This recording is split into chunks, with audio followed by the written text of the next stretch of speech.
In this video, Jordan Peterson talks about the dangers of looking at everything as tyrannical. We already talked about how the Great Mother emerges from chaos. And so this idea, that's God the Father, by the way. I think that's a Eastern Orthodox representation. And the Eastern Orthodox Church split off from the Western Christian Church it was a long time ago. I don't remember exactly when. It was within 200 years of the 10th century. So I know that's a fairly big error, and I can't remember exactly the difference. But it was way before the Protestants and the Catholics split, for example. So it happened a long time ago. But the idea here is that there's a structure that emerges out of chaos, and that structure is symbolized by the Father.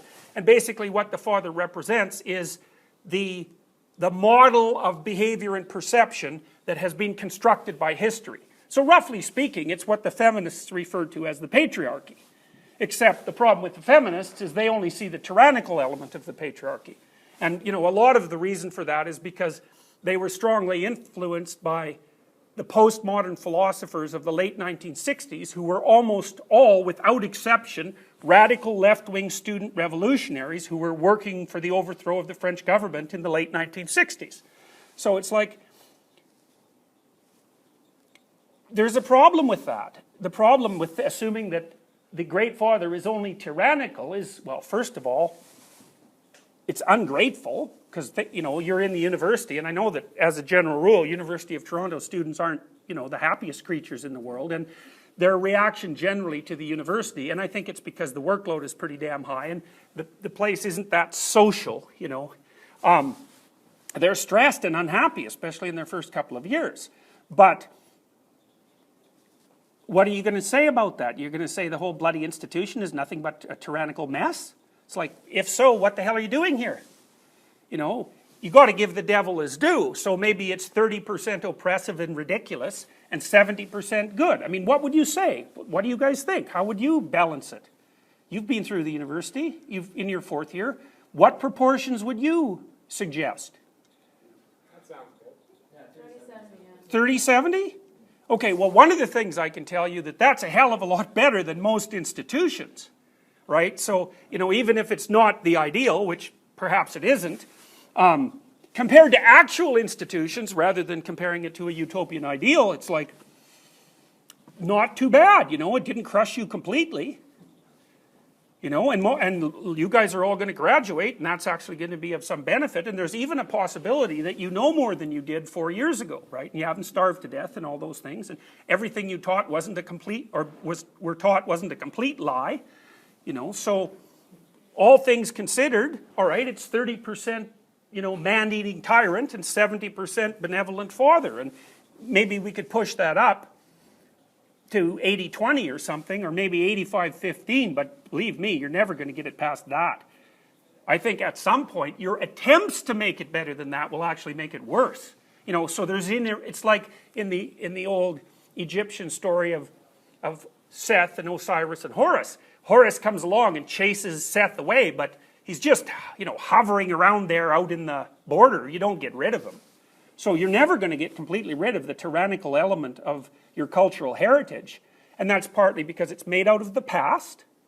And the past is dead and blind for obvious reasons. All the people who made it are dead. So it's static, dead, and blind.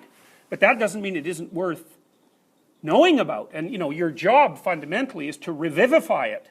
One of the things I often do in this class, I'm not doing it this year, is show students Pinocchio, because Pinocchio is a dramatic tale about a marionette whose strings are being pulled by forces he doesn't understand, transforming himself into an autonomous individual. And a variety of things happen to Pinocchio. He has to deal with corruption in the form of the criminal underworld, and the devil himself sort of lurks behind that in the story. He has to deal with the temptation of Oedipal neuroticism, because at one point the criminals entice him into being useless and lazy because he's too sick to stand up for himself. And then he also has to go deep into the oceanic depths to confront chaos itself. And when he does that, he finds his father, who's blind and dying, roughly speaking, and brings him up to the surface And he actually sacrifices himself to save him, even though the story insists that, while the father's drowning after the whale's been chasing him around, he basically says, I've had it, Geppetto, I've had it, swim to shore and save yourself. But Pinocchio refuses and drags him to shore. And then he dies and is reborn, and then poof, he's real. It's like, yeah, it's exactly right.